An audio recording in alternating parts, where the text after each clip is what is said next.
Good afternoon, everyone. We are now in day 3 of the Democrat-led government shutdown. The Democrats continue to recklessly hold the American people hostage over their demands to give illegal aliens free health care. Republicans are fully unified behind passing nonpartisan clean funding bill, the exact same bill that Democrats approved back in March to reopen the federal government. But those same Senate Democrats are now voting against this clean funding bill and keeping the people's government closed. I understand Democrats will have an opportunity very shortly here to change course, and we hope that they will. There are significant personal impacts on millions of Americans as a result of this current government shutdown. The 1.3 million men and women of America's Army, Navy, Air Force, Marine Corps, Coast Guard, and Space Force who serve honorably and put their lives on the line to defend us all are not being paid. Military families are already seeking out food assistance because of financial anxiety caused by this Democrat shutdown. According to new reporting from the Military Times, staff members at the Armed Services YMCA food pantry distribution location near Fort Hood in Texas found a line of military families stretched around the side of the building yesterday at 5 in the morning. According to the staff who work there, that is, quote, not happened ever. They've already had a 34% increase this week over past weeks. President Trump and Republicans fundamentally believe we have a sacred responsibility to protect and provide for our military families with the resources they need to thrive. If Democrats believe in this very simple premise too, they should end this shutdown immediately. Unfortunately, the severe impacts of the Democrat shutdown extend beyond our troops. Nearly 7 million mothers, infants, and low-income families who rely on government-run food assistance will be in jeopardy if the WIC program runs out of money in the weeks ahead. The more than 13,000 air traffic controllers who ensure that Americans fly safely in airports across the country are currently working without pay. The National Flood Insurance Program is in danger of lapsing, which could leave families without necessary help if a disaster strikes, and we are in the middle of hurricane season. Critical services offered at Social Security field offices are reduced for senior citizens and disabled Americans. Helpful transition assistance programs are not being provided for veterans who fought to defend our country and are now trying to re-enter civilian life. The economic consequences of this shutdown are piling up every day. Policymakers, markets, and even the Federal Reserve are flying blind at a key juncture because BLS and BEA data are on hold until the government reopens. Democrats shutting down the federal government to give health care to illegal aliens could lead to lower growth and higher unemployment rates for Americans. According to a new memo from the Council of Economic Advisors, the U.S. economy could lose $15 billion of growth domestic product each week. Every single week, the Democrat shutdown extends, with a month-long shutdown leading to an additional 43,000 unemployed people. Small businesses are likely to encounter delays in receiving federal loans. Mortgage applications will likely shrink. And just this morning, Business Roundtable, an association of more than 200 CEOs of Americans' leading companies representing every sector of the U.S. economy, put out a statement urging Congress to pass the clean CR that will once again come before them in the Senate floor in just a few moments. Quote, a fully functioning government is essential for American businesses, workers, and consumers, while policymakers continue working on a full-year funding package and other pressing issues. Again, that is a quote from the Business Roundtable. What's clear is that the Democrats' actions account to an intentional sabotage of our country and our people by shutting down our government. This madness must end. President Trump and Republicans are calling on Democrats to reopen the government immediately on behalf of the American public. All we need are 5 Democrat senators to do the right thing and to stop this shutdown. Call your Democrat senator and tell them to vote yes to reopen the government. On another matter, despite the Democrat shutdown, President Trump's efforts to make America safe again continue. President Trump believes that American cities should be the safest places on earth, and he is committed to making this a reality. We've already seen that President Trump successfully made D.C. safe again in only a few weeks. That same crime crackdown will continue to happen in cities across the country and is happening in Portland, Oregon. President Trump will end the radical left's reign of terror in Portland once and for all. The president has directed Secretary Hegseth to provide all necessary troops to protect war-ravaged Portland and any ICE facilities under siege from attack by Antifa and other left-wing domestic terrorists. What's been allowed to happen in Portland, and we saw disturbing video footage of this last night, this is not peaceful protesting. This is left-wing anarchy that has been destroying this great American city for years, leaving police officers battered, citizens terrorized, and business properties damaged. Since early June alone, Antifa terrorists have laid siege to the ICE field office in South Portland.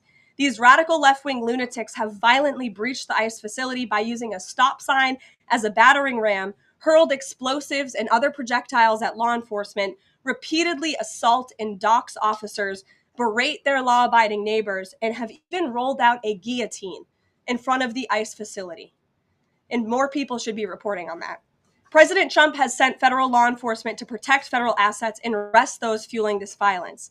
Just last night, we saw an extremely troubling incident where conservative journalist Nick Sorter was captured on video being taken into custody by the Portland police after he was ambushed by Antifa and was defending himself from these assaults. But instead of arresting these violent mob members night after night after night who are ravaging this community, the police arrested a journalist who was there trying to document the chaos, and everyone in this room should be extremely concerned about that. The Department of Justice spoke with that journalist this morning, and they will be launching a full investigation into his arrest. This incident is part of a troubling trend in Portland where left-wing mobs believe they get to decide who can visit and live in their city. It is not their city. It is the American people's city, and President Trump is going to restore that. I just spoke with the president about this, and he has directed his team here at the White House to begin reviewing aid that can potentially be cut in Portland. We will not fund states that allow anarchy. There will also be an additional surge of federal resources to Portland immediately, including enhanced CBP and ICE resources. Law and order will prevail, and President Trump will make sure of it. With that, I'll take your questions, and we will begin today's briefing with our new media seat, Amanda Head from Just the News. Amanda, thank you for being here. Thank you, Karoline. On that most recent topic that you mentioned, reportedly Portland police have not been able to engage protesters to the degree that they normally would. Does the president plan on handling this from that angle as well with city leaders? Yes. From our understanding, the law enforcement that we have here in the Homeland Security Task Force, I spoke with them this morning, and what they're seeing is that unfortunately, local police has been restricted from responding or cooperating at all with federal authorities, which is completely absurd.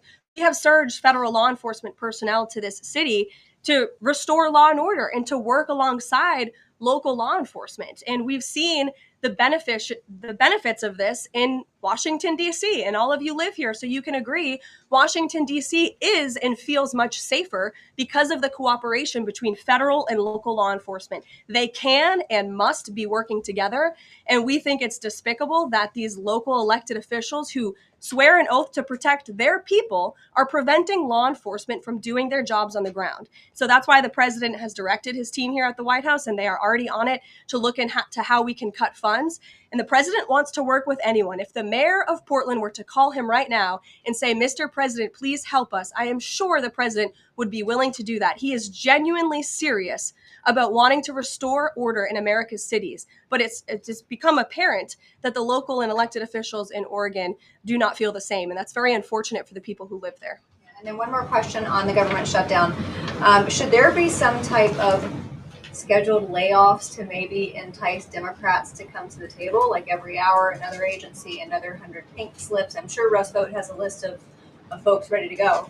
Well, look, the Office of Management and Budget, as we've said repeatedly, is working with the agencies and our cabinet secretaries to identify where cuts unfortunately can and have to be made.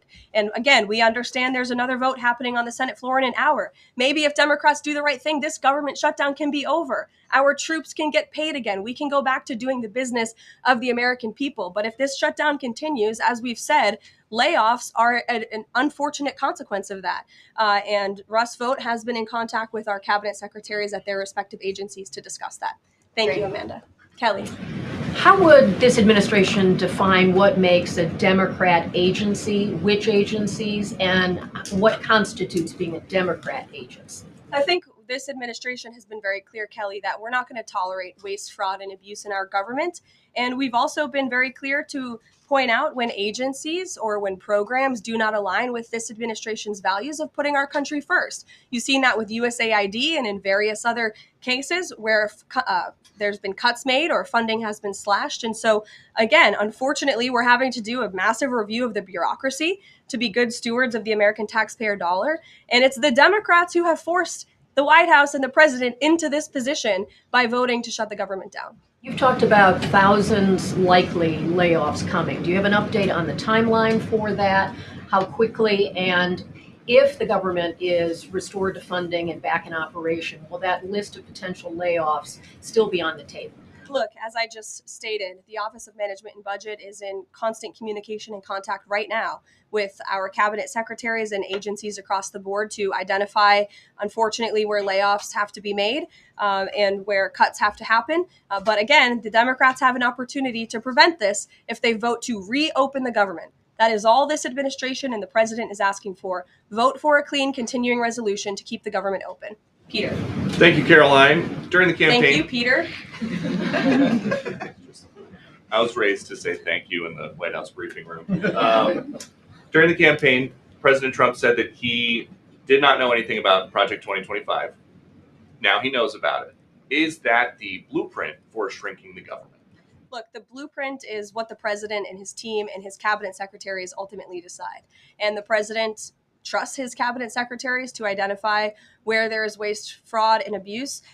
We pointed out this morning, or Russ Vought tweeted about this morning, a Chicago rail project that was canceled. We paused $2.1 billion in Chicago infrastructure projects, specifically the Red Line extension and the red and purple modernization projects.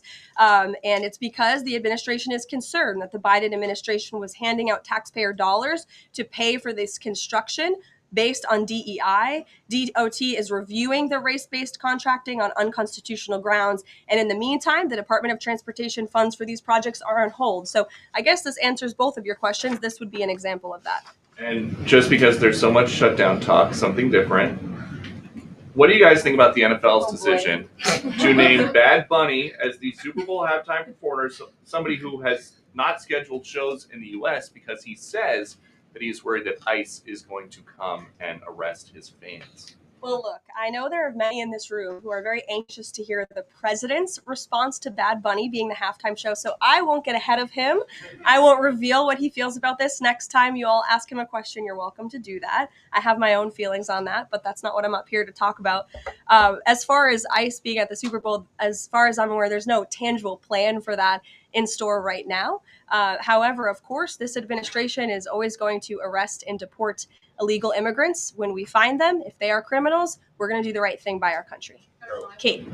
Did the president and Russ Vought decide yesterday in their meeting which cuts they wanted to make to agencies and which ones would be permanent? Again, I've kind of answered this question a few different times now. It's been asked in a few different ways. Their discussions continue between the Office of Management and Budget and cabinet agencies across the board, and they are actively identifying where these cuts and these layoffs have to be made as this government shutdown hopefully does not continue. And on Hamas, the president said that if Hamas rejects the proposal, that Netanyahu would have his full backing to finish the job. A UN report found that Israel was committing genocide in Gaza. Does the president have concerns about the civilians being killed, the worsening humanitarian crisis, and are there limits to what the White House would support when it comes to Israel's actions in Gaza? Look, the president has deep concerns about all of the atrocities that have taken place in the Middle East over the past few years. It's deeply unfortunate that he inherited this mess from the Biden administration. If you all recall, Under President Trump in his first term, the Middle East was on a pathway for peace and prosperity. There was the historic signing of the Abraham Accords. Israel was on a path to normalization between Arab and Gulf nations, and we hope that can continue. But right now, the president has made it very clear to Hamas that this is an acceptable and detailed proposal that they must accept, or the consequences are going to be very grave for them. And he has given them a deadline of Sunday evening at 6 p.m. When I was out here on Wednesday, I told all of you, I'll leave it to the president to make that red line, and he now has. I think the entire world should hear the president of the United States loud and clear. And Hamas has an opportunity to accept this plan and to move forward in a peaceful and prosperous manner in the region. And if they don't, the consequences, unfortunately, are going to be very tragic. Michael. Thank you, Karoline. Has the president declared war on international drug cartels? And if so, or if he will, does he feel he needs congressional approval? As the White House has said many times, the president has directed these actions, these strikes against Venezuelan drug cartels and these boats, consistent with his responsibility to protect the United States interests abroad and in furtherance of the U.S. national security and foreign policy interests. This is pursuant to his constitutional authority as commander-in-chief and the chief executive to conduct foreign relations. In each of these cases, Michael, the vessels have been assessed by the U.S. intelligence community to be affiliated with designated terrorist organizations engaged at the time in trafficking illicit drugs to our country. The president has been very clear, dating back to the campaign trail, that he is always going to do what's in the best interest of the American homeland. And he also promised the American people he was going to end the drug epidemic that has taken far too many American lives. And you're seeing those actions play out almost every single day here. Last question on the shutdown, Karoline. Hakeem Jeffries has said that President Trump is in the Presidential Witness Protection Program since the shutdown has begun. What's the White House's reaction to that? That's just more ridiculous fodder from Hakeem Jeffries. As you all know, because you're here every day, the president is literally working around the clock right now. I think he has a swearing-in ceremony, or he already did. He has several meetings on the books today. He literally works 24/7. Anyone who works in this place or covers this place, as you all do, knows that to be true. And Hakeem Jeffries and the Senate Democrats should get back to work in a few minutes and vote to reopen the government. Emily. Thank you, Karoline. You spoke earlier about the energy and infrastructure projects that Director Vogt paused. Will the White House agree to restore that funding as part of a deal to end the shutdown? Well, I won't make any agreements here. Senate Republicans are talking with their colleagues on the Democrat side. But right now, Russ Vought is doing what he's been tasked to do in the midst of this government shutdown, which is to look at funds that need to be temporarily halted or need to be canceled. And Chicago is just another example of that. Karoline. Go to Libby in the back. Thank you, Karoline. I have two questions for you. One on the FDA, but first on the shutdown. Sure. Will the administration, if this government shutdown ends, still move forward with firing thousands of federal workers? Look, as I've said repeatedly, Libby, right now we want the government to be open. Layoffs are an unfortunate consequence of a government shutdown, and it's something the administration is examining. If the government is reopened, we're going to get back to doing what we were doing last week and the week before, working on the issues that the American people care about. And then on the FDA, they just approved that new abortion pill, and it's causing a lot of uproar among Republicans. What is the president's response to that, and does the administration plan to have that FDA approved? Well, the Secretary of Health and Human Services, Bobby Kennedy, has put out several statements on this. The HHS's decision, it's not an endorsement of this drug by any means. They are just simply following the law. And as they put out in their statement, by law, the Secretary of Health and Human Services must approve a generic drug application if the application demonstrates the generic drug is the, quote, same as the brand name drug. Generic applicants are not required to submit independent evidence proving safety and effectiveness. As such, FDA's decision to approve a second generic version does not address the merits of the current safety program. HHS is reviewing adverse effects to ensure that FDA's required safety program for the drug is sufficient to protect women. This safety review equally applies to generic versions of this drug. So FDA and HHS are following the law. It's, again, not an endorsement of the drug itself. Mary. Thanks, Karoline. Two questions on the shutdown. You've argued that these impending layoffs are necessary to keep essential services up and running, but that has never been the case in any previous shutdown. Even when the government was shut down for 35 days in Trump's first term, you've never had to lay off thousands of workers to keep essential services up and running.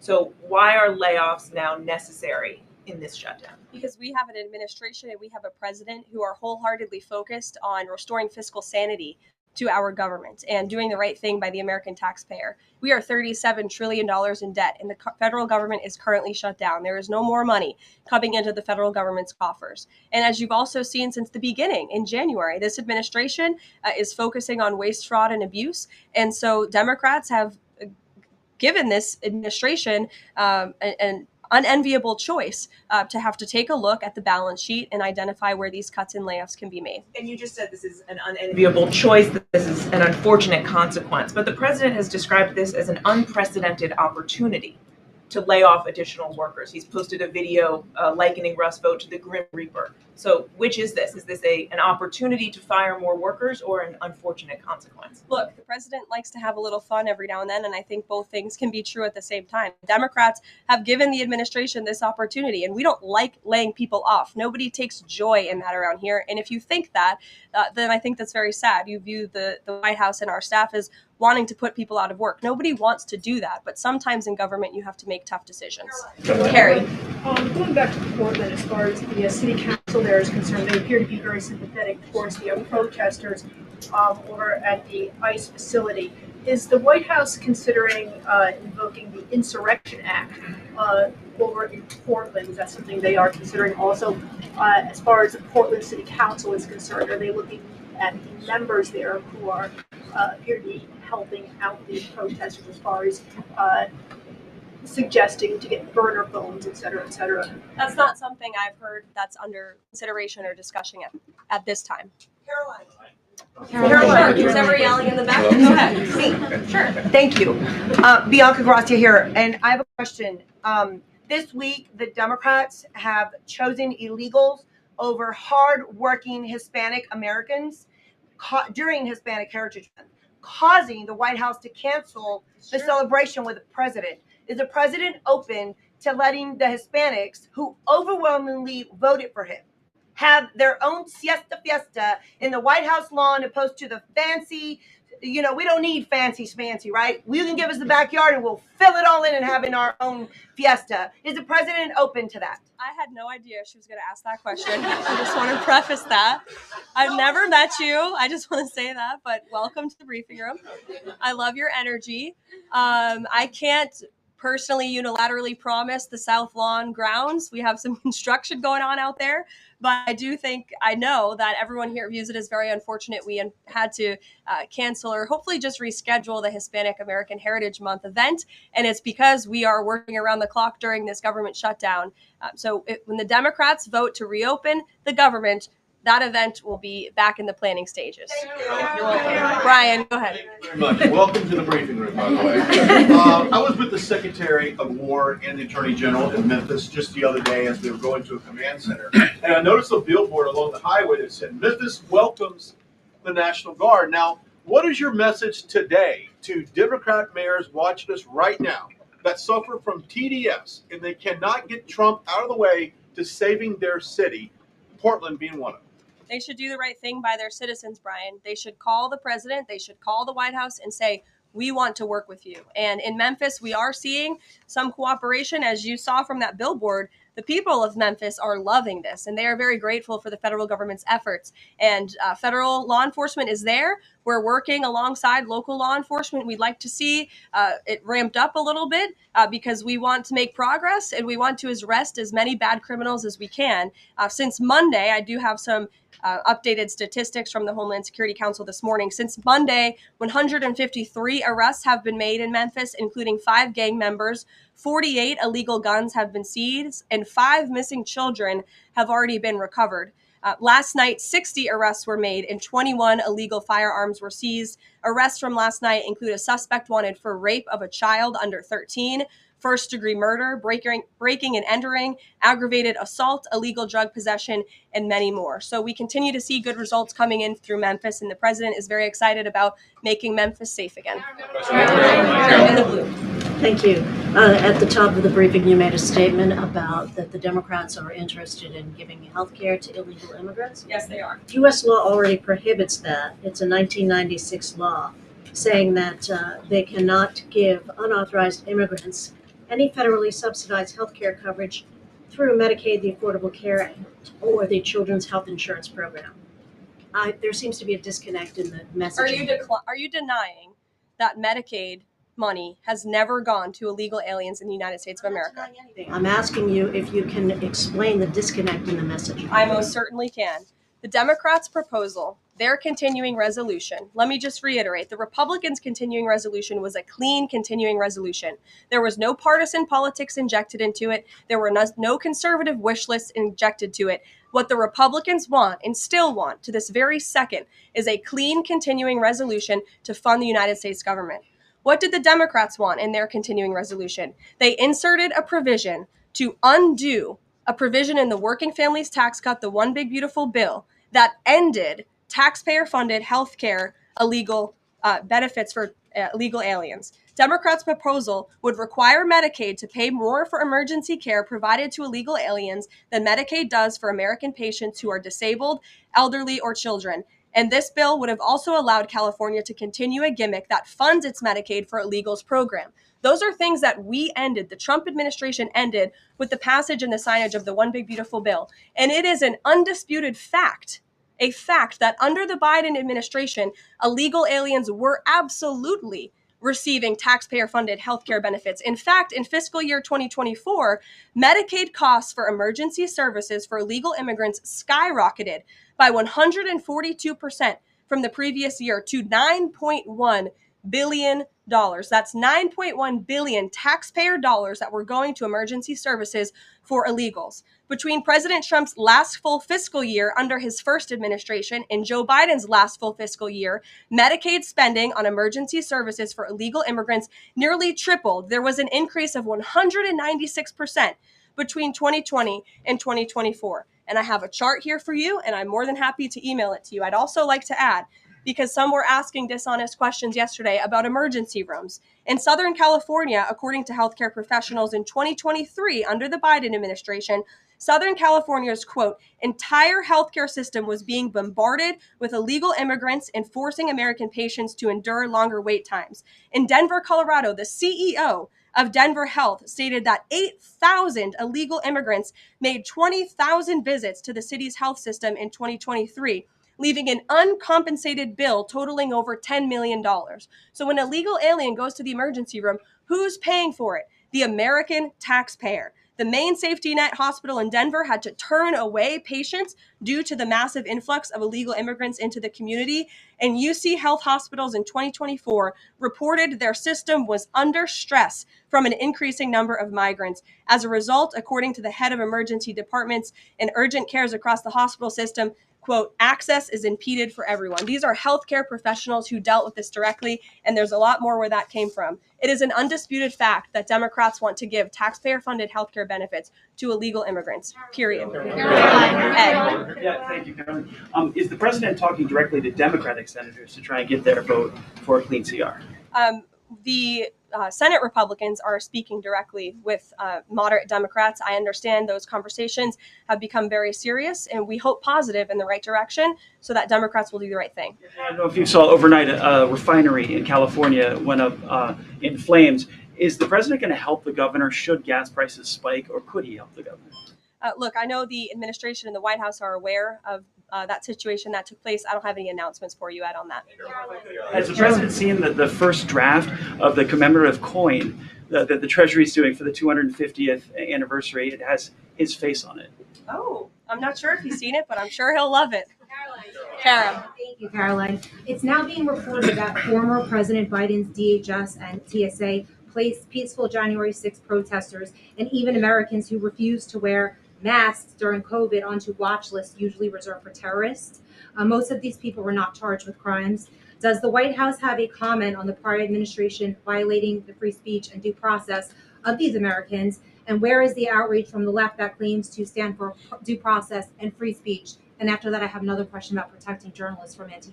Sure. Well, Kara, to your first point, please send me that report. That's certainly very concerning. I haven't seen it myself, but if indeed that was happening, it's something I'm sure the Department of Justice and the FBI would deem worthy of looking into. Well, and journalists, as you mentioned earlier, are being increasingly attacked by leftist protesters. I was actually assaulted outside of President Trump's United Nations speech, and I think the White House is aware that in Portland, journalist was almost blinded by an Antifa protester. This has been a problem that's gone on for years, and police often say that their hands are tied.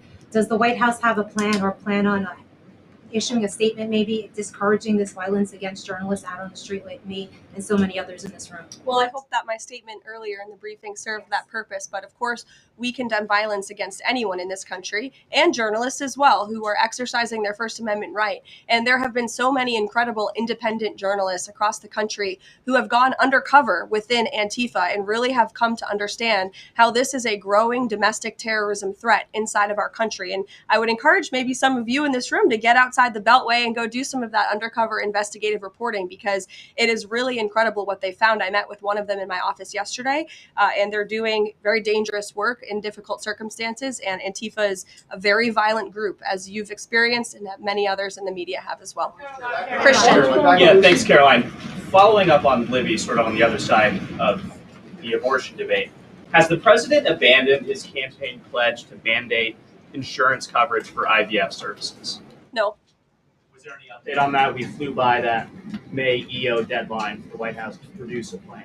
I literally just read a statement from the Health and Human Services on you, for Libby at least, as far as IVF goes. I'll check in with our policy team and we'll get you some updates. And then on Russia, how concerned is the White House that the Russian Navy seems to be escalating its provocation of NATO allies? I'm talking, of course, to the several close calls they've had with the Danish military during the EU leaders meeting in Copenhagen. It's something the administration takes very seriously, and we are constantly monitoring it. The National Security Council here at the White House is in constant correspondence with our NATO allies, and the president speaks to many of them as well. Yes. We've seen a spate of gun violence in this country, both mass shootings. We've seen this Michigan church that was attacked, children being shot in pews in Minnesota. We've also seen politically motivated assassinations of Minnesota lawmakers, Charlie Kirk. Has any of this made the president or the White House rethink gun safety prevention in this country? Either red flag laws, I know that was a conversation in the first Trump administration, or is there anything on the table right now on gun violence? Of course, this is an extremely pressing issue for the administration in our entire country. It's deeply alarming to everyone here, the violence that we've seen taking place all over the country, the assassinations that have unfortunately, tragically taken place throughout the last several months. There are many discussions about how to prevent such violence and how we can ensure that law enforcement has the resources they can on the ground to not only respond, but again, to prevent such tragedies from taking place. If there are red flags with an individual in a community, that they are treated as an emergency, a public safety emergency, not just, turn a blind eye to. There's many other things we can do, but the administration and the president has always also made it clear he's always going to protect the constitutional right, the Second Amendment constitutional right of Americans to own guns. Would you advocate for Congress to pass a federal red flag law? Right now, they just incentivize states financially to have red flag laws. But I know Lindsey Graham has worked on this as a Republican. There are some Republicans that do support this kind of gun safety legislation. I don't want to get ahead of the president on any congressional action or any suggestion to Congress on that matter. Andrew. Thank you, Karoline. Two things. First, to follow up on something you said earlier about hospitals treating undocumented or illegal aliens. Is it the administration's position that hospitals should not have to treat people who come into the emergency department who are not here legally? No, that's not our position. Our position is that it's completely unacceptable that the Biden administration paroled and encouraged an invasion of tens of millions of illegal aliens into our country and then promised them free health care. And the Democrats are on the record repeatedly stating that they believe illegal aliens should have healthcare benefits, free healthcare benefits in the United States of America. So that is a recipe for a disaster. Of course, you're going to encourage a mass illegal invasion of our country, which is exactly what happened. And we've seen the unfortunate consequence of that, where American patients are being put last, where American patients are having to wait in wait rooms, where grandmothers and grandfathers are waiting hours and hours for care because they're being put behind the line to illegal aliens. And we don't agree with that. We don't support that. That's why the administration is desperately trying to fix it and deport the tens of millions of illegal aliens that the Democrats and the Biden administration allowed into our country. And we love to continue doing that work so long as the federal government is reopened. And there are many federal law enforcement agents and officers right now who are working without pay. That's unacceptable. Democrats need to reopen the United States government, and we hope that they will do the right thing on the Senate floor in just a few moments. Thank you, everyone.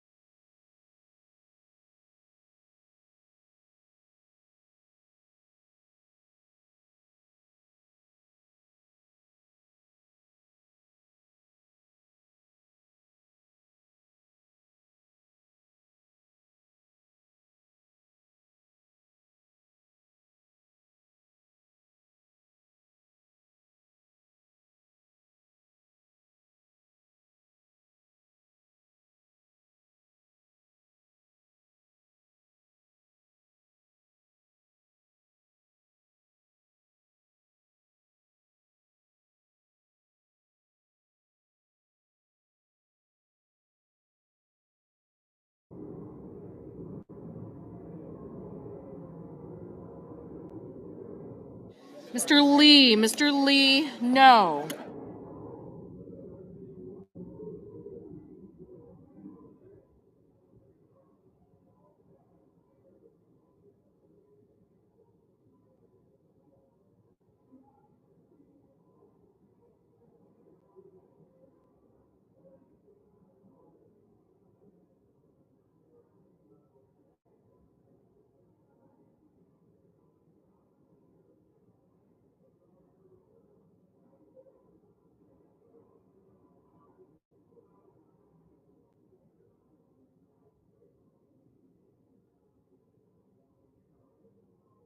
Ms. Hirono, aye.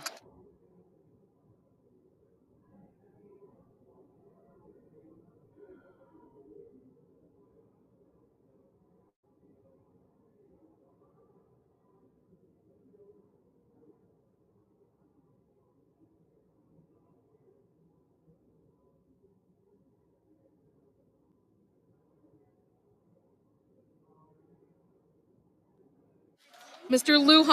Lujan, aye. Mr. Curtis, no. Mr. Risch, no. Mr. Grassley, no.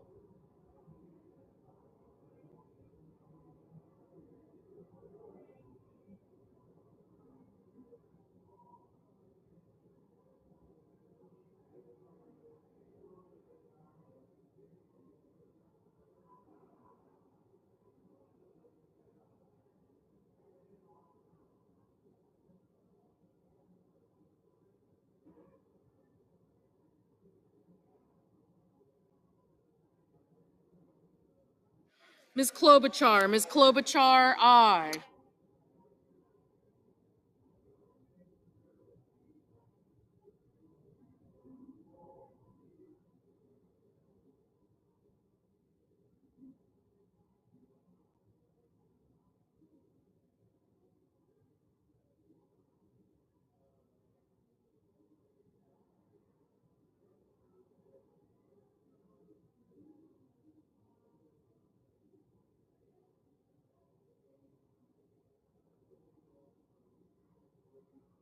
Mr.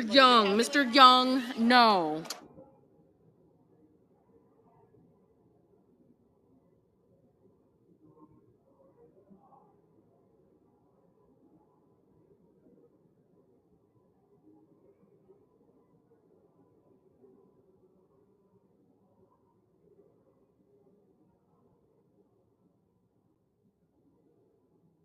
Mr. Bozeman, no.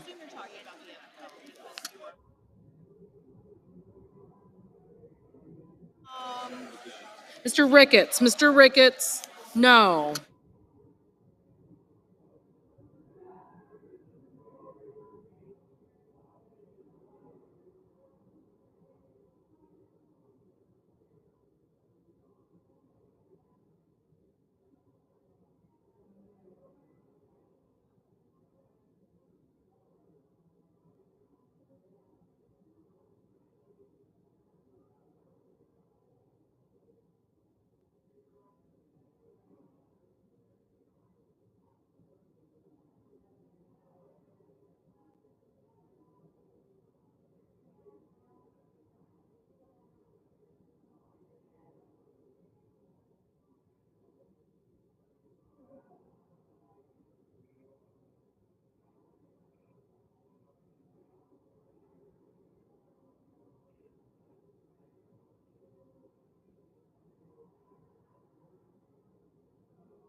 Mr. Schmidt, Mr. Schmidt, no.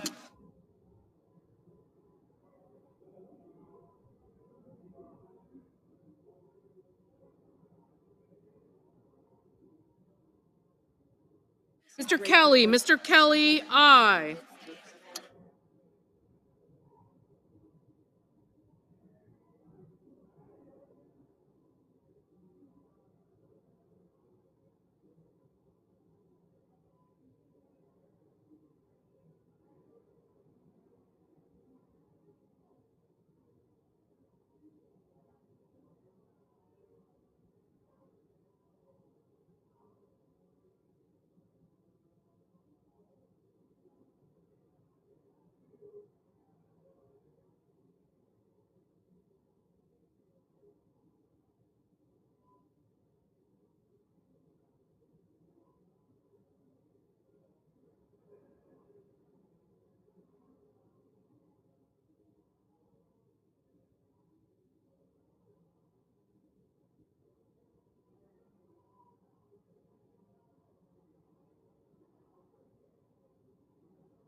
Mr. Mullen, no.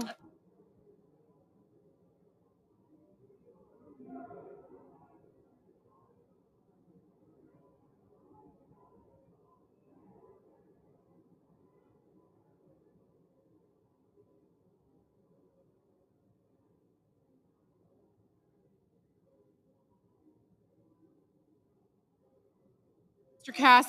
Cassidy, no.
Mr. Kennedy, no.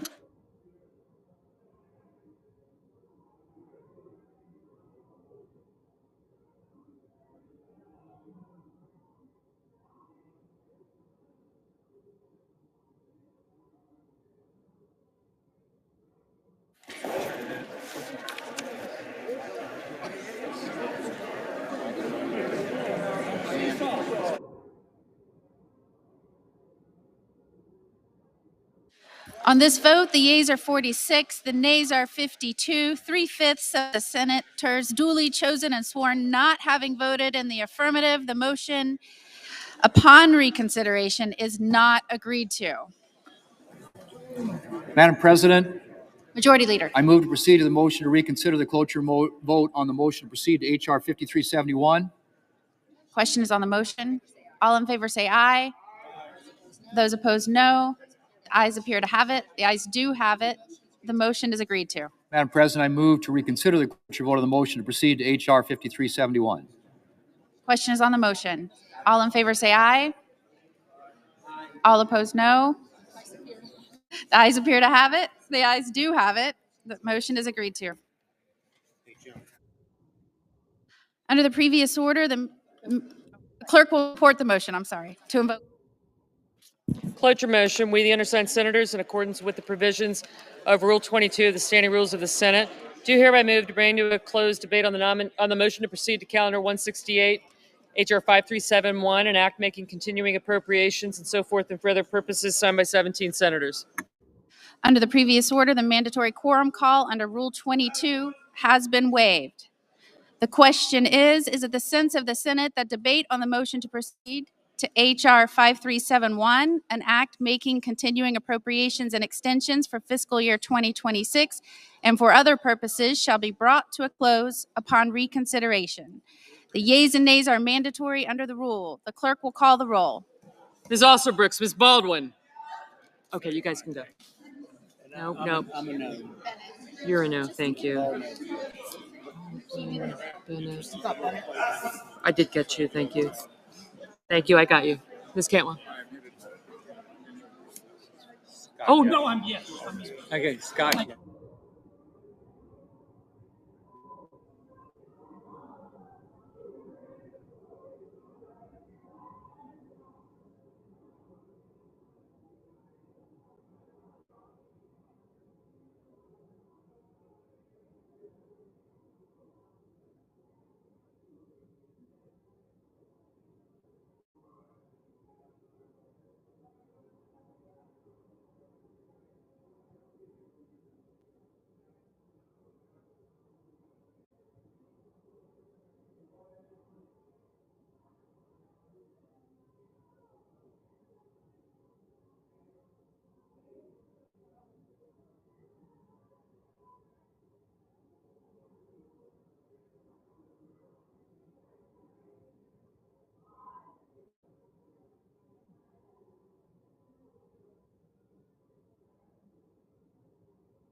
You got Bennett, right? Yes. Okay, cool. Thank you. Mr. Banks, Mr. Barrasso. Blumenthal.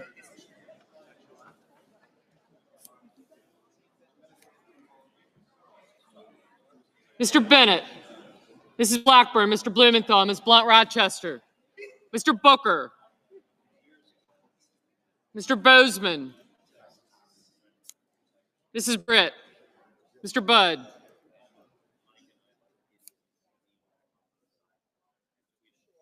Ms. Cantwell, Mrs. Capito, Mr. Cassidy, Ms. Collins, Mr. Coons, Mr. Cornyn, Ms. Cortez Masto,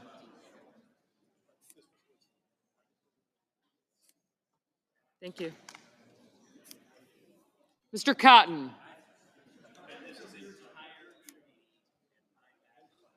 Mr. Kramer, Mr. Crapo,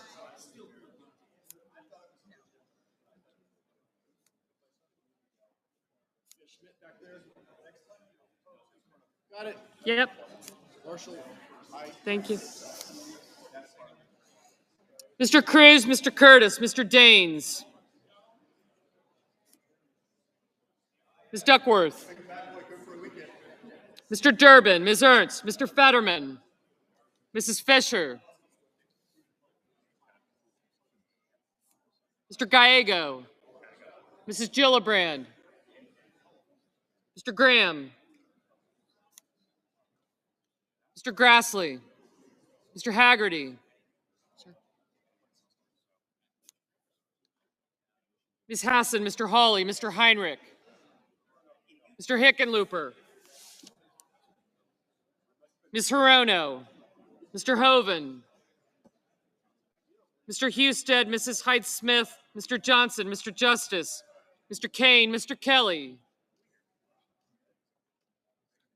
Mr. Kennedy, Mr. Kim, Mr. King, Ms. Klobuchar, Mr. Lankford, Mr. Lee, Mr. Lujan, Ms. Lummis, Mr. Markey, Mr. Marshall, Mr. McConnell, Mr. McCormick, Mr. Merkley, Mrs. Moody, Mr. Moran, Mr. Marino, Mr. Mullen, Ms. Murkowski, Mr. Murphy, Mrs. Murray, Mr. Ossoff, Mr. Padilla, Mr. Paul, Mr. Peters,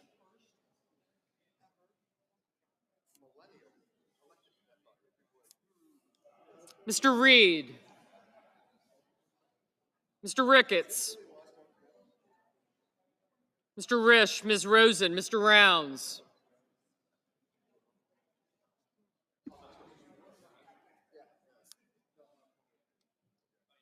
Mr. Sanders, thank you, Mr. Schatz,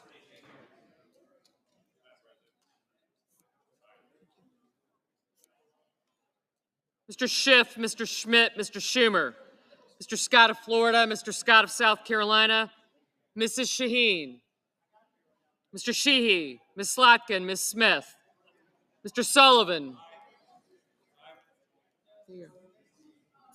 Mr. Thune, Mr. Tillis, Mr. Tuberville, Mr. Van Hollen, Mr. Warner, Mr. Warnock, Ms. Warren, Mr. Welch, Mr. Whitehouse, Mr. Wicker, Mr. Wyden, Mr. Young,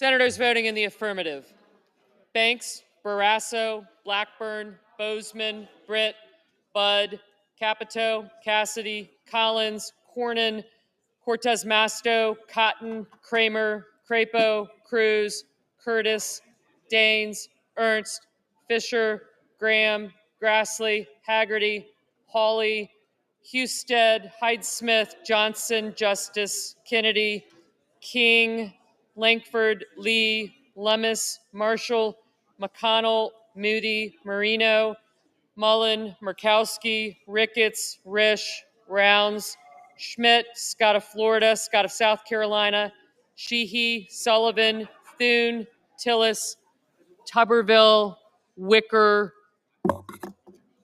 and Young.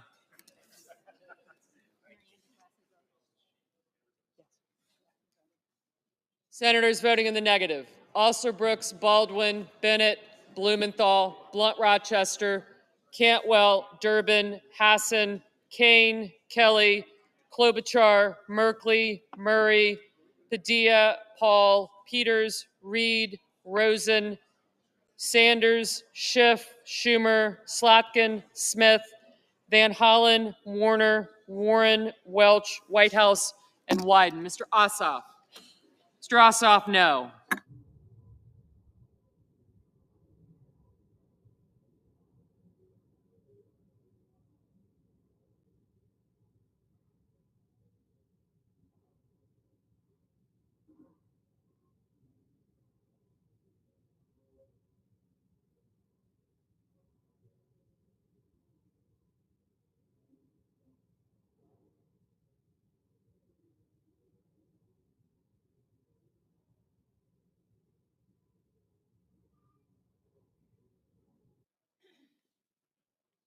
Mr. Markey?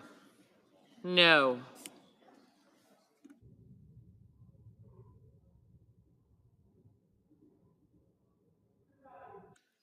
Mr. Fetterman, aye.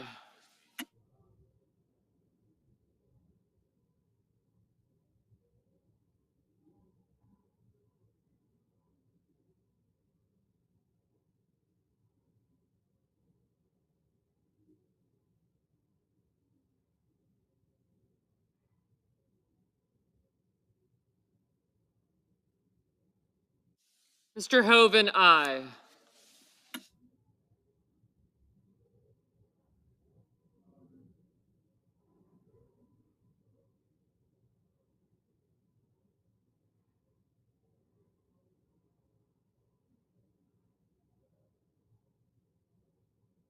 Mr. Gallego? No.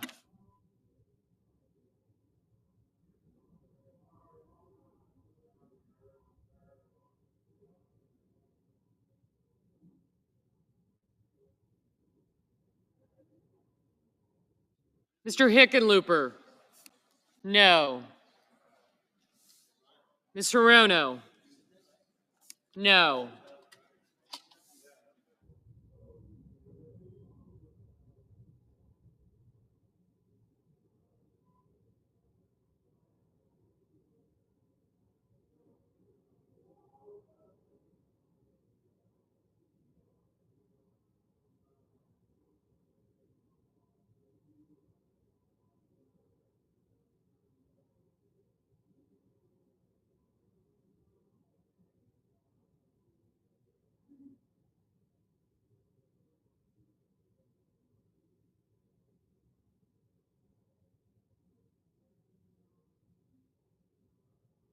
Mr. Kim? No.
Mrs. Gillibrand? No. I didn't mean. That's all right. Mr. Warnock? No.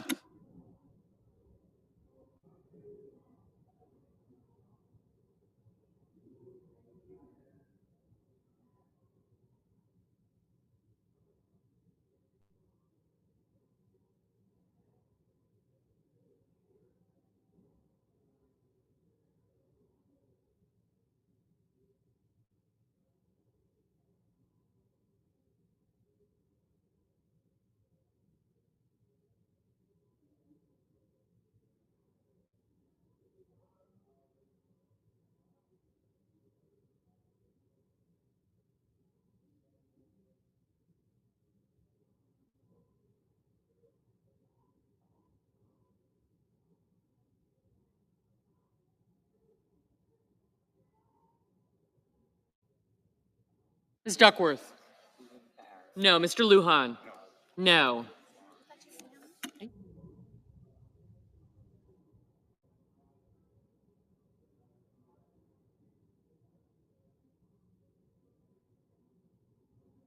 Mr. McCormick?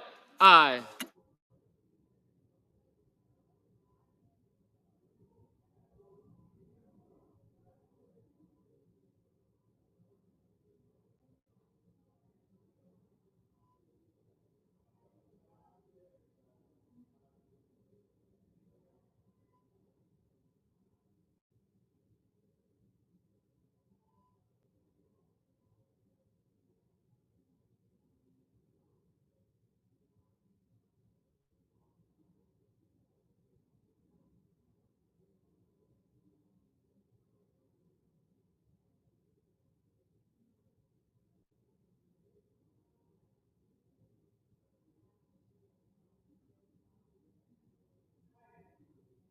Mr. Heinrich? No.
Mr. Murphy? No.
Mr. Booker? No.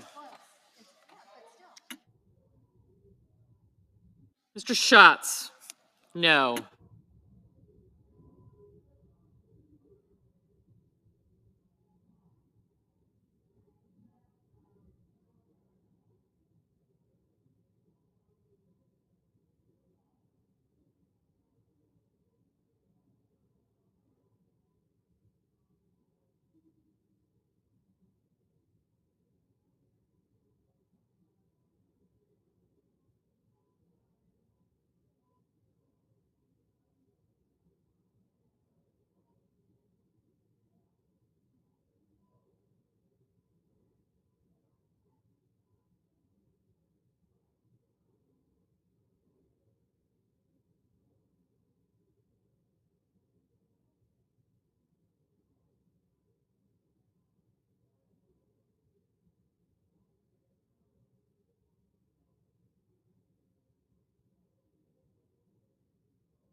Mrs. Shaheen?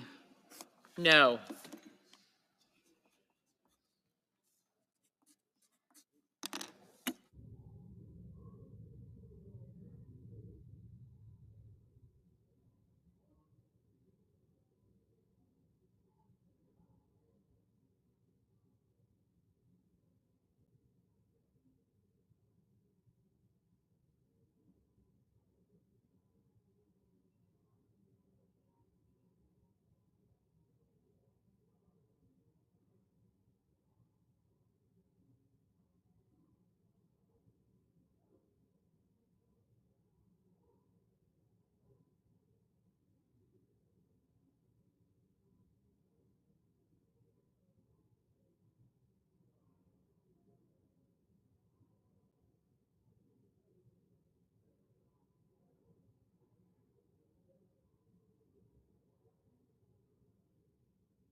On this vote, the yeas are 54 and the nays are 44.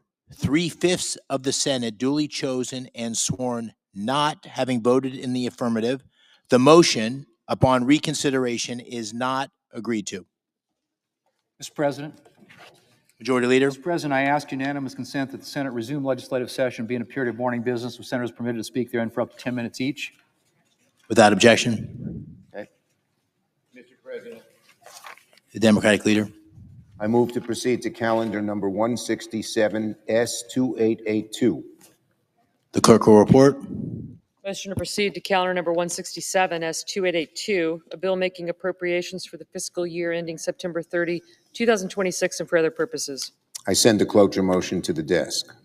The clerk will report. Cloture motion, we the undersigned senators, in accordance with the provisions of Rule 22 of the Standing Rules of the Senate, do hereby move to bring to a closed debate on the motion to proceed to calendar 167 S2882, a bill making continuing appropriations for the fiscal year ending September 30, 2026, and for other purposes, signed by 17 senators as follows. I ask consent the reading of the names be waived.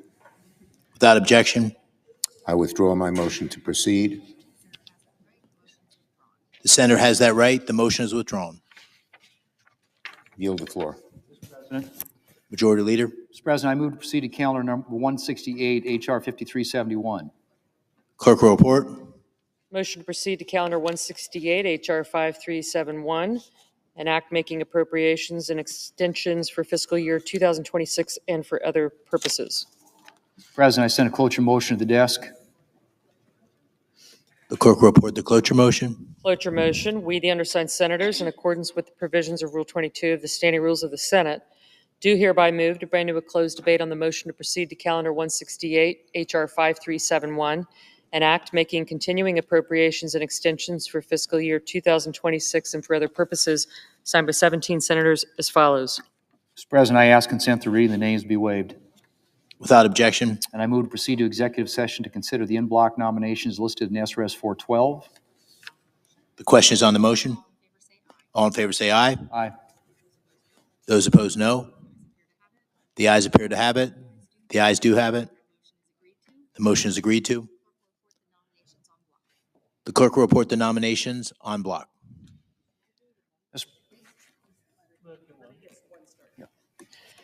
Nominations, calendar number 62, Paul Atkins of Virginia to be a member of the Securities and Exchange Commission. Mr. President, I ask unanimous consent that the names be considered read. Without objection. And I send a cloture motion to the desk. Clerk will report the cloture motion. Cloture motion, we the undersigned senators, in accordance with the provisions of Rule 22 of the Standing Rules of the Senate and the provisions of SRES 412 from the 119th Congress, do hereby move to bring to a close debate on executive calendar numbers 62, 86, 92, 126, 127, 128, 143, 155, 158. Mr. President, I ask consent that the reading of the names be waived. Without objection. Signed by 17 senators as follows. And I ask consent that the reading of the names be waived. Without objection. Mr. President, I ask unanimous consent that the Senate resume legislative session. Without objection. Thank you, Mr. President.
Senator from Missouri.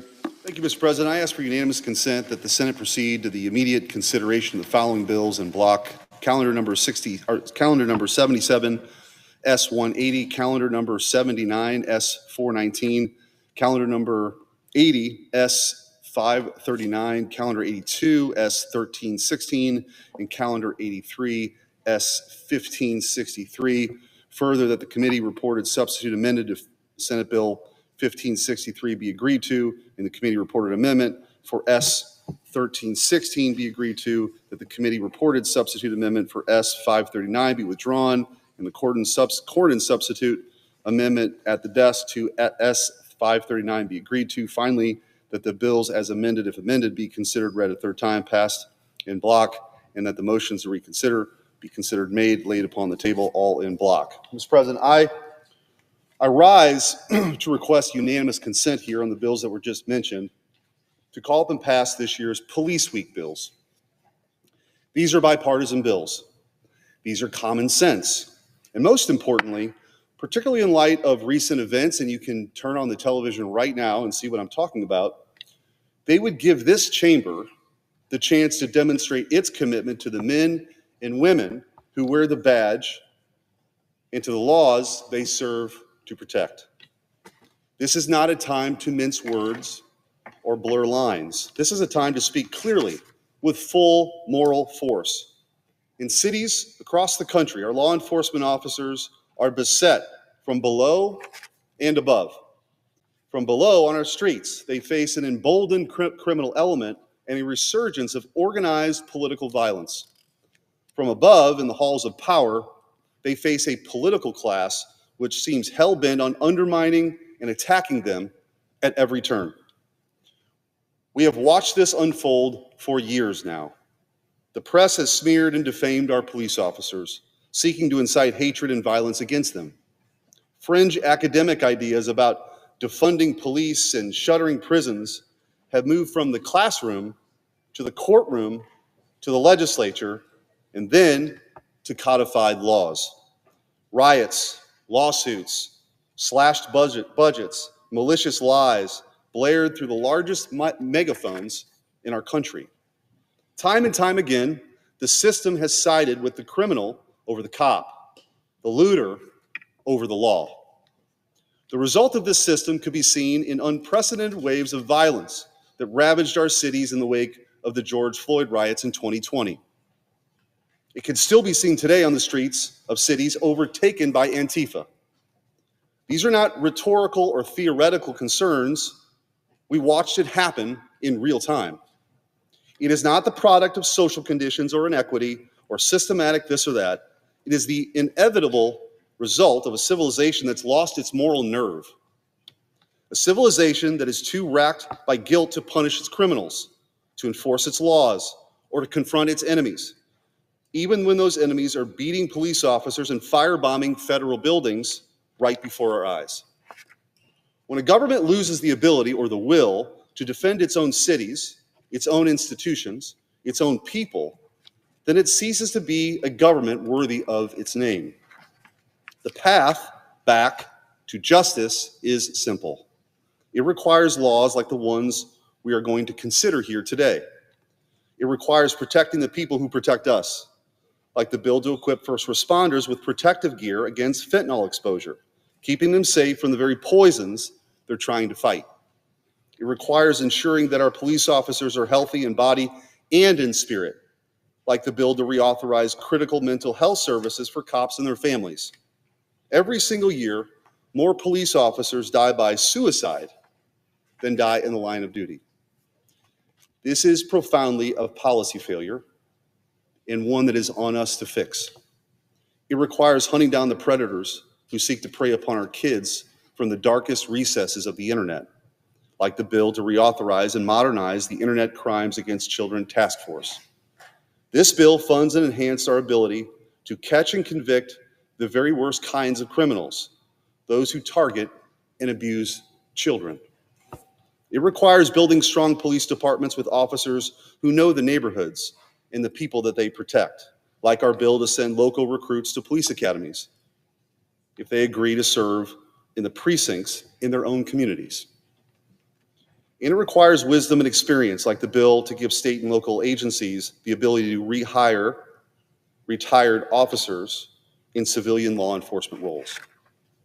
If you stand on the side of justice and our first responders, these votes should be simple and easy. That, Mr. President, I'd ask we move forward.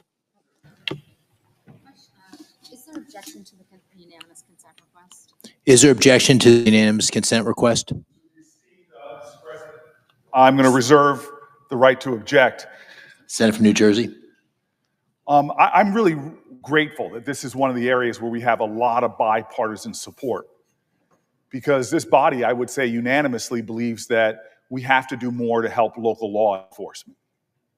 I see it in my state. We have real challenges with recruitment, challenges with officers who are in incredibly stressful situations for their mental health, and even empowering officers to be able to do their job, which is a job that everyone wants our officers to do.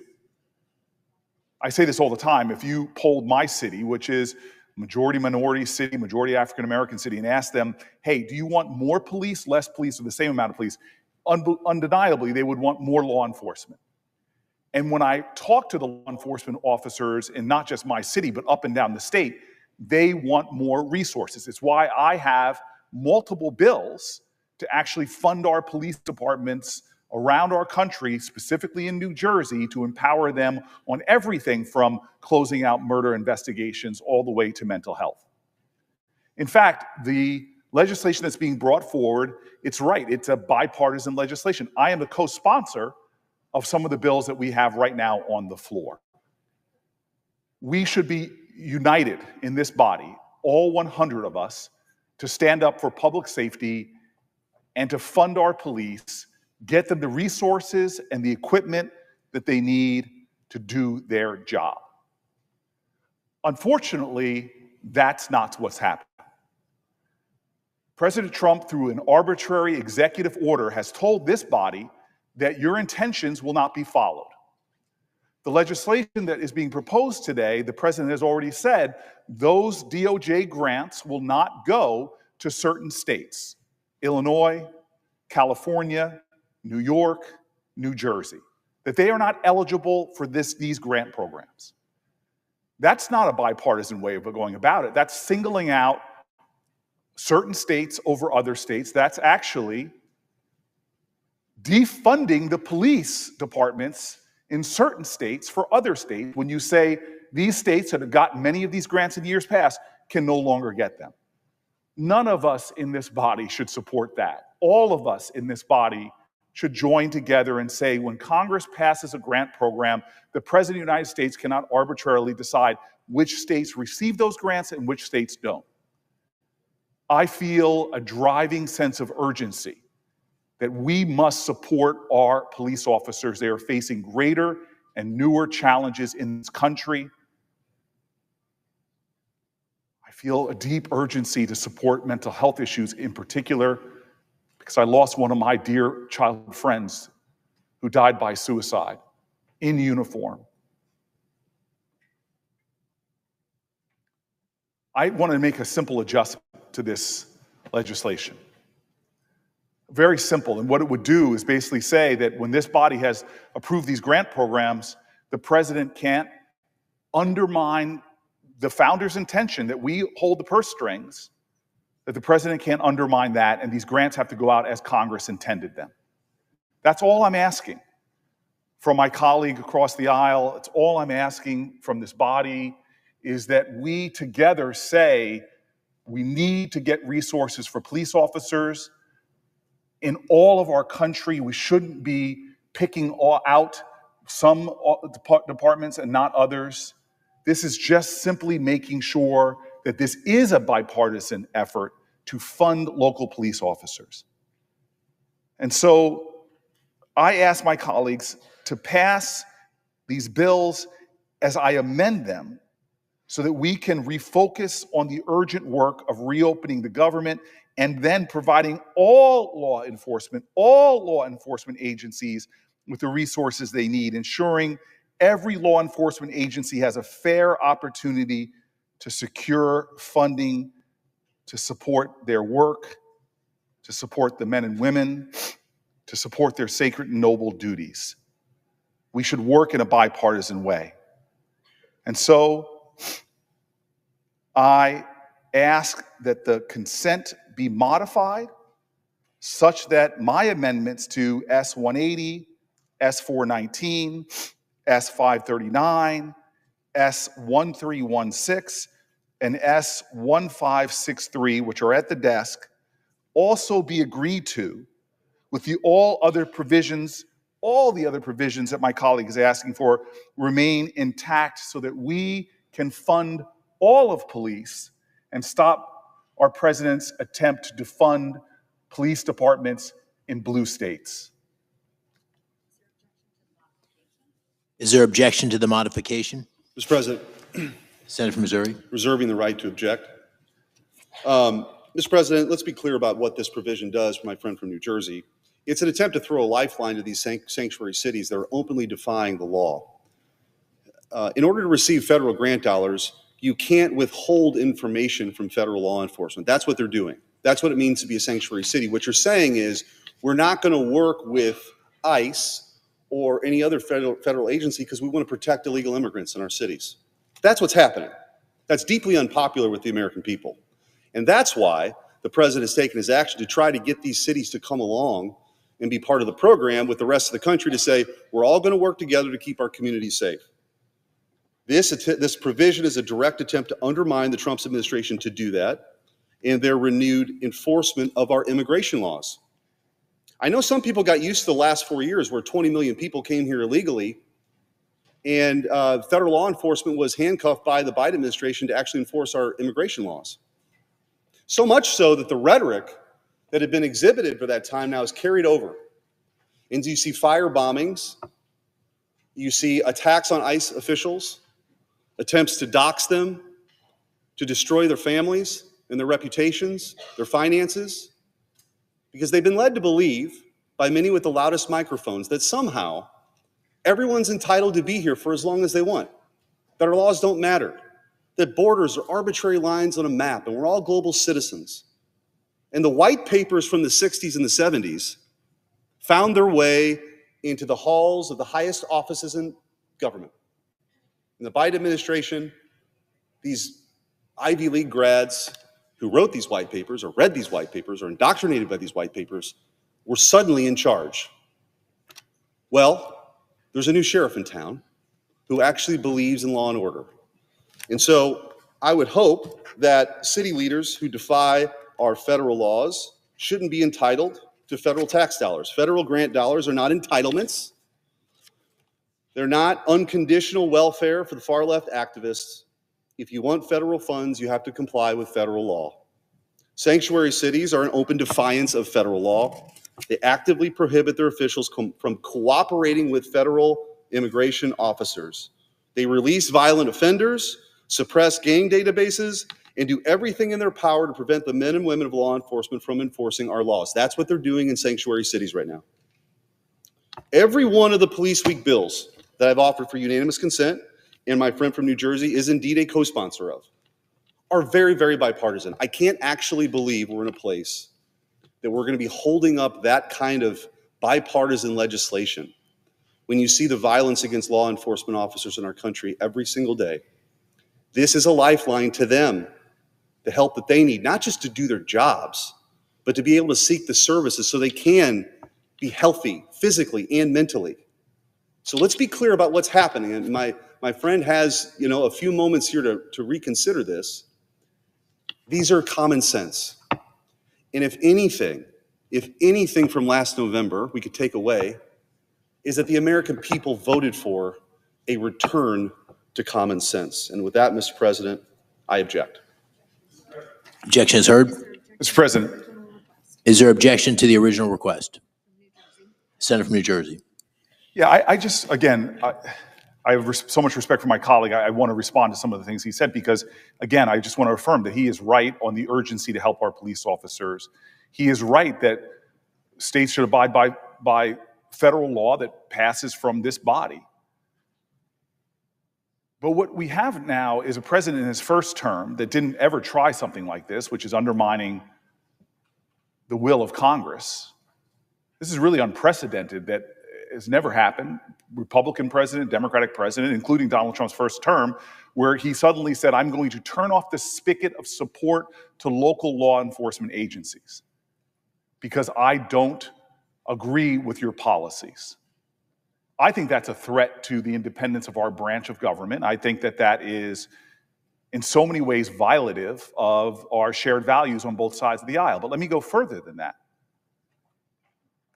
What the president is doing is saying, not only am I going to stop funding from going to the state of New Jersey, I'm going to go to red counties in New Jersey, red counties in California. I actually went out and talked to people, Republican legislatures in states, Republican police officers, Republican union leader told me this as well, and says, this is ridiculous. So this is insane. That we would hold grants back from the entire state. He goes, I don't agree with Democrats' policies, but we're out here putting our lives on the line, and Republicans in Congress want to stop resources coming to our police departments?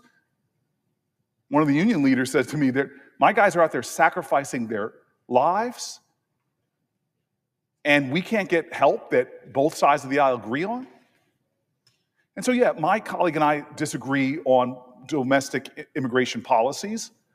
But one thing I don't agree on, because I was a mayor of a city that basically said, in order to keep my city safe, we're going to cooperate with the police department, because it was an overbroad generalization that was made on the Senate floor that we're not supporting ICE and immigration activities, because I know this up and down the state of New Jersey. Not only do we support them, but we detail officers with federal immigration enforcement. I did it when I was mayor. You want to talk about cooperation, anybody who knows local government, from the FBI to the ATF to ICE, all over New Jersey, we are cooperating with federal authorities. What we have simply said, if we're responsible for local law enforcement, we're not going to do things that create such fear in our communities that immigrant communities are afraid to come to local police to report crimes. And that somehow, not in the first term, Trump's first term, but somehow in this term of office, that's a bridge too far. Well, let me tell you right now, the way that immigration is being pursued in our neighborhoods, where masked agents are coming out of unmarked cars, are going to court appearances and schools and hospitals, my local police officers are telling me how much more dangerous this administration is making communities, because people who are victims of crime now are afraid to go to local police officers and report those crimes. And again, this is not coming from politicians in New Jersey. This is coming from law enforcement officers that have said that we've created such a climate of fear in our country that just solving crimes is getting harder and harder because people are afraid to come to the police. So yes, we have policies that say there are certain things we won't do to maintain a community of trust within our communities. So I understand there is a lot of rhetoric. I can turn on shock news and all of that, but when you talk to the law enforcement officers in many of the most Republican parts of my community, they're outraged about what's happening right now. So again, we can debate policy on immigration, but to me, for a senator to allow a president to undermine the power of the purse relegated by the Constitution to this body is outrageous. It's never been done before. Not in Trump's first term, not by Bush, not by Reagan, not by Clinton, not by Obama. We are in new territory here in our country where we see a president encroaching upon our powers, and I can't be complicit in that. Everybody in this body, I would never question any of my colleagues on either side of the aisle. We all want our local police departments to not only be able to do their job, we all actually want to have more equipment and more resources. That's why these bills are bipartisan. But how could we allow bipartisan bills passed out of the Senate to then be stopped in a partisan way by a president who is then going to choose red states and hurt blue states, even though my state has millions of Republicans who deserve to have their communities safe as well. I'm standing today just to say, let's use common sense and help our police officers together get this resource is desperately needed out to our communities now, and not let this fall victim to something that wasn't even an issue in Donald Trump's first term. And so I object. I object. Objection is heard.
Well,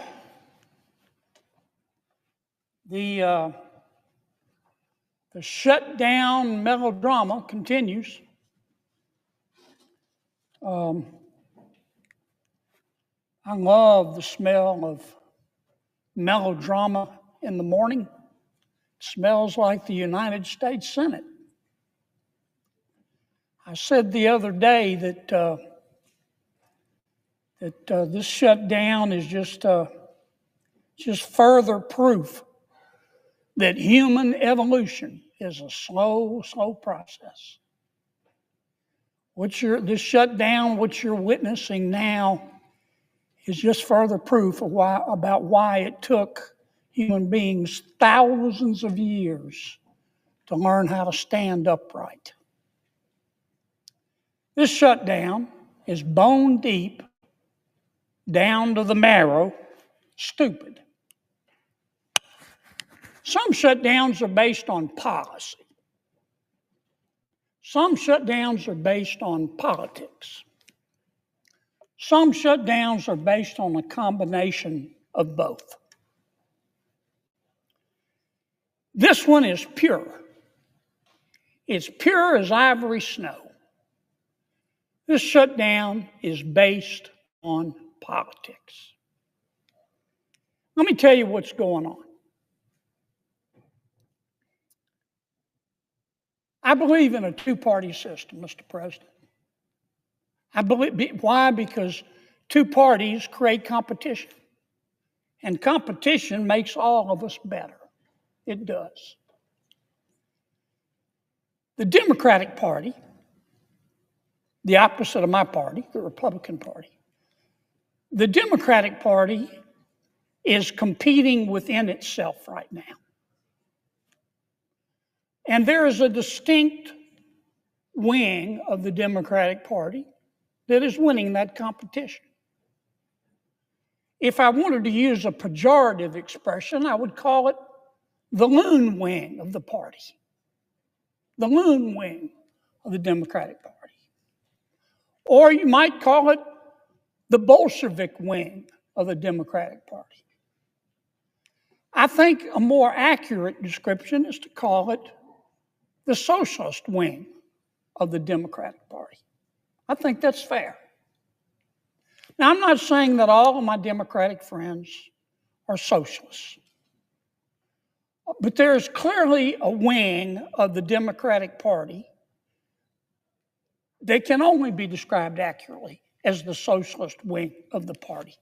And that party is in ascendancy.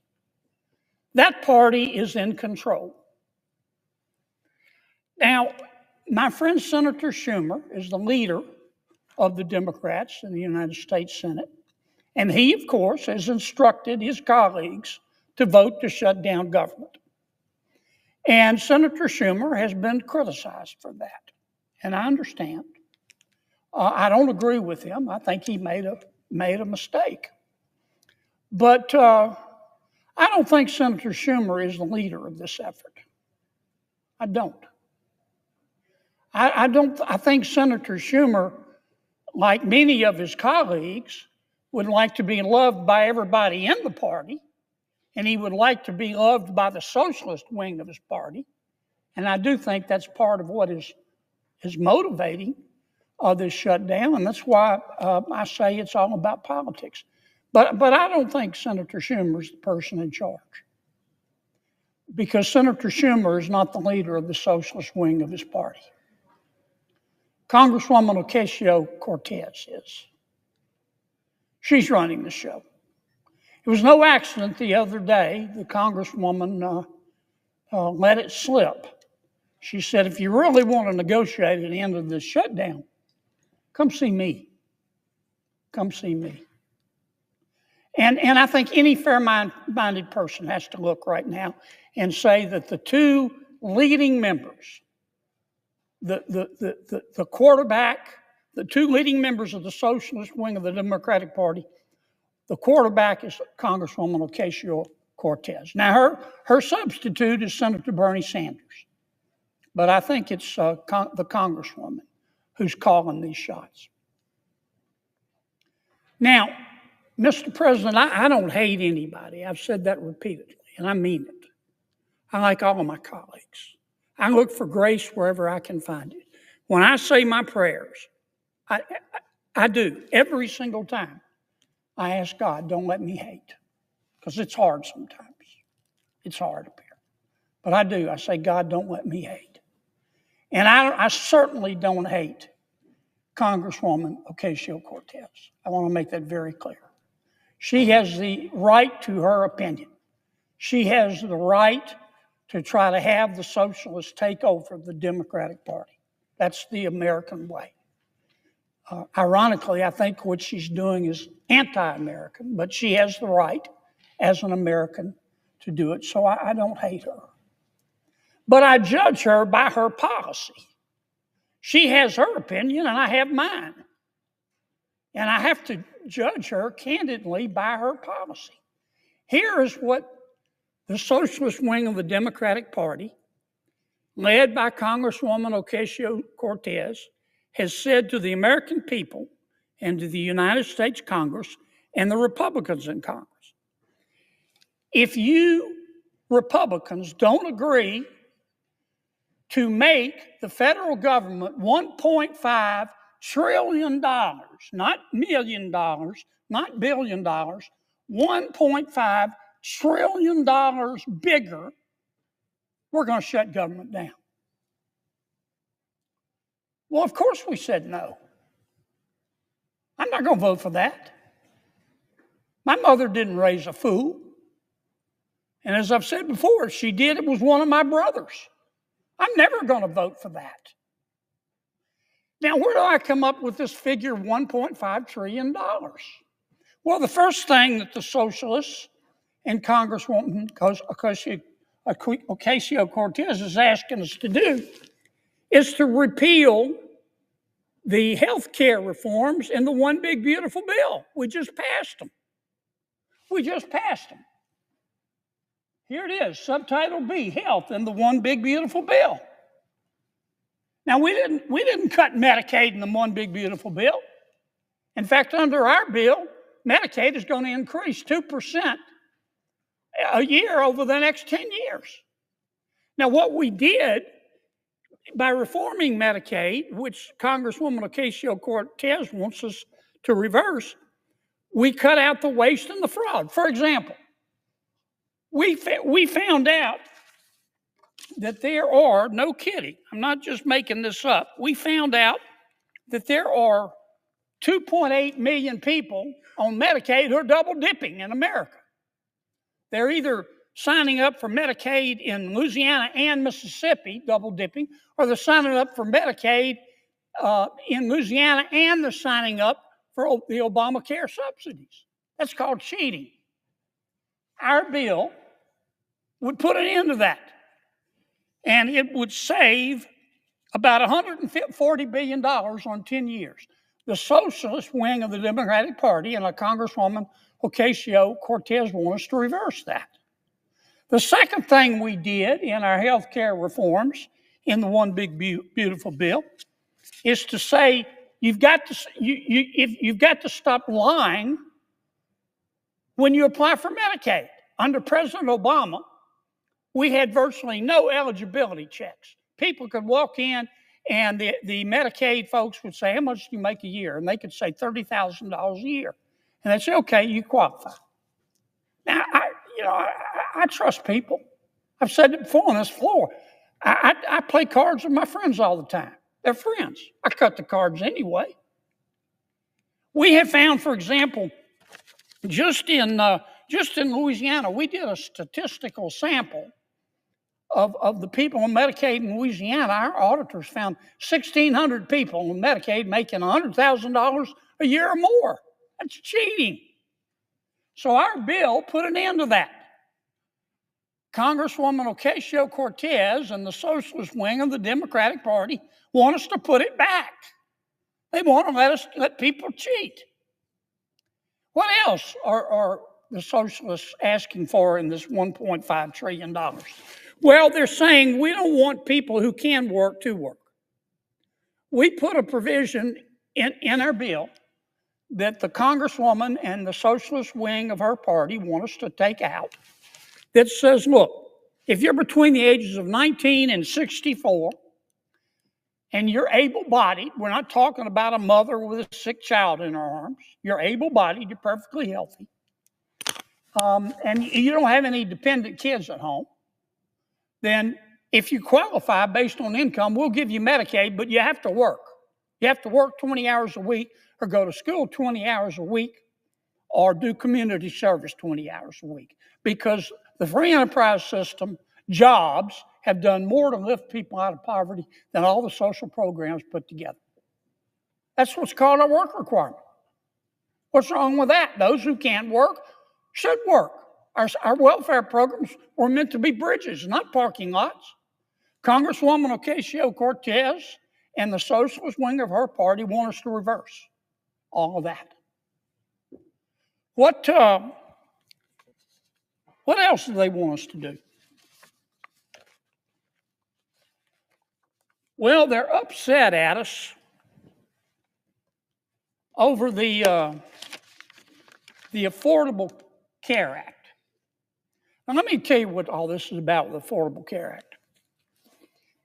Under Obamacare, if you are a low-income American, you're entitled to Medicaid.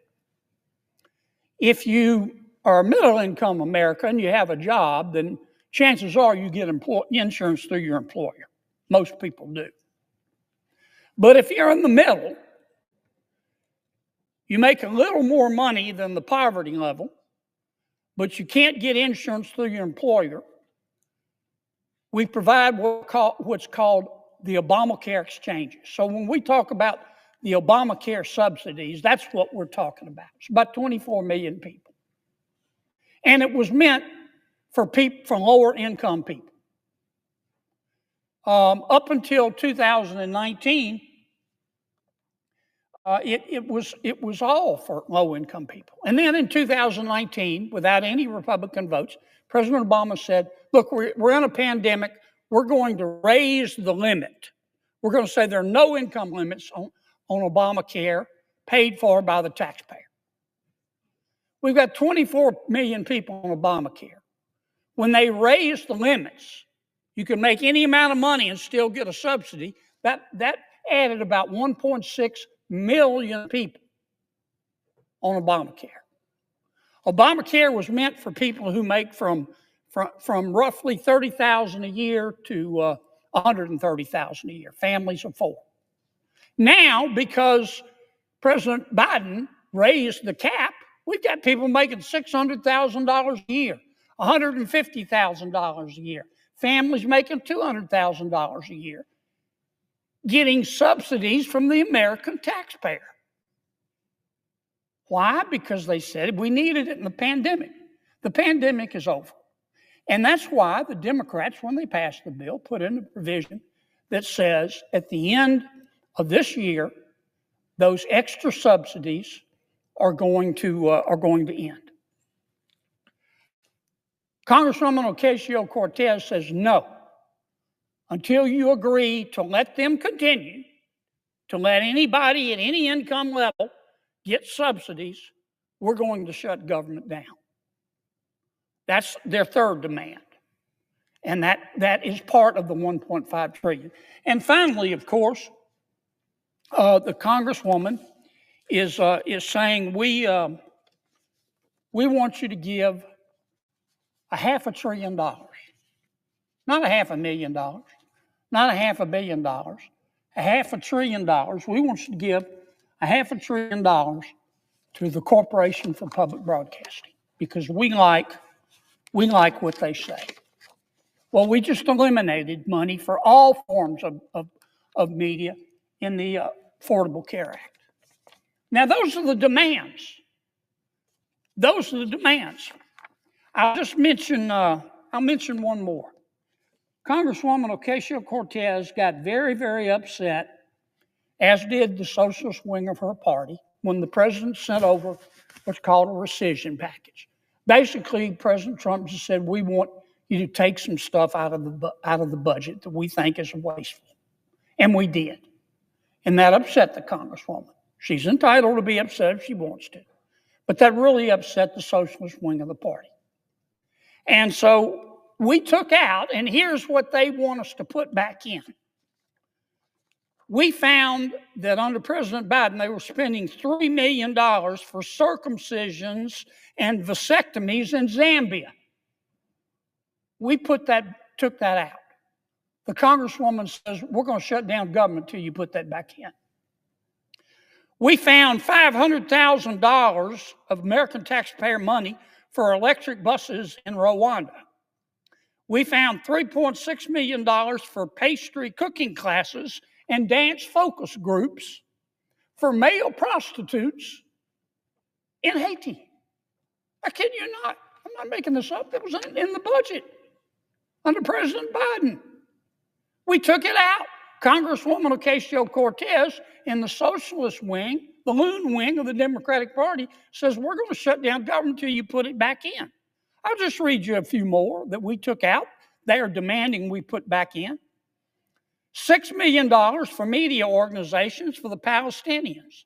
$833,000 for transgender people in Nepal. $300,000 for a pride parade in Lesotho. $882,000 for social media mentorship in Serbia. $4.2 million. We took it out. The Congresswoman and the socialist wing of their party says we got to put that back in for the open government. $4.2 million for lesbian, gay, bisexual, transgender, queer, and intersex people in the Western Balkans and Uganda. I could spend the rest of the afternoon here. We took all that out. It upset Congresswoman Ocasio-Cortez. It upset the socialist wing of her party. And now that wing of her party and the Congresswoman are threatening all other Democrats and saying, you've got to shut that government down until we get what we want. And part of what they want is to add this kind of stuff back into the bill. And that's what this fight is all about. We're in the process of negotiating a budget with our Democratic friends. We ran out of time. The cutoff was midnight Tuesday night. That's when the clock struck midnight and the budget ran out. What we had asked for and what we're still asking for is let's continue to negotiate. We, meaning the Republicans and the Democrats, for 6 more weeks and try to agree on a budget. That's all we're asking. We're not asking for any additional appropriations, any conditions, any stipulations. All we're asking for is what we call a clean CR. All we're asking for is just further negotiate. And Congresswoman Ocasio-Cortez, who has done a stellar job in rising to the leadership of her party, as a member of the socialist wing. They're about to elect a socialist mayor of New York. I think Mr. Mamdani's going to win.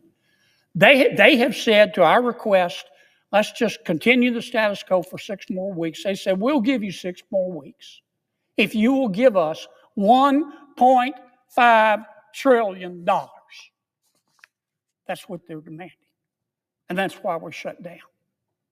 Now, let me say it again, Mr. President. I don't hate anybody. This is America. I sure don't hate the Congresswoman. She is entitled to her opinion, but I'm entitled to mine. And she can criticize my policy positions, but I'm entitled to criticize hers.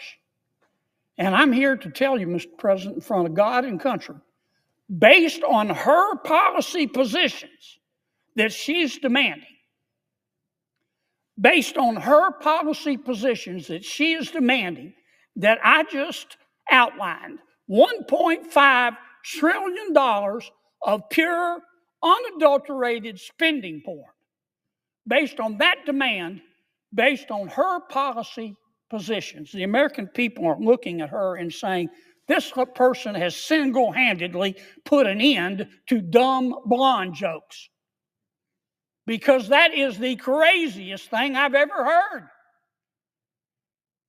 Based on her policy positions, $1.5 trillion of this kind of spending porn, the American people are looking at the Congresswoman and saying, with respect, she must be bilingual. She must speak English and stupid. And that's why we're not agreeing to it. Now, I know every one of my Democratic colleagues, and I know more than half of them know better. They know what we're asking for is reasonable. I'm just asking them to meet us halfway. We're not asking for any additional provisions. They shouldn't ask for any additional provisions. And let us just open back up and continue to negotiate for 6 weeks. Don't be scared of the Congresswoman. Don't be scared of the socialist wing of your party. I suggest the absence of a quorum. Request, Mr. President, only because Tony asked me to. I'm supposed to read this, Tony? Okay, you've proved it.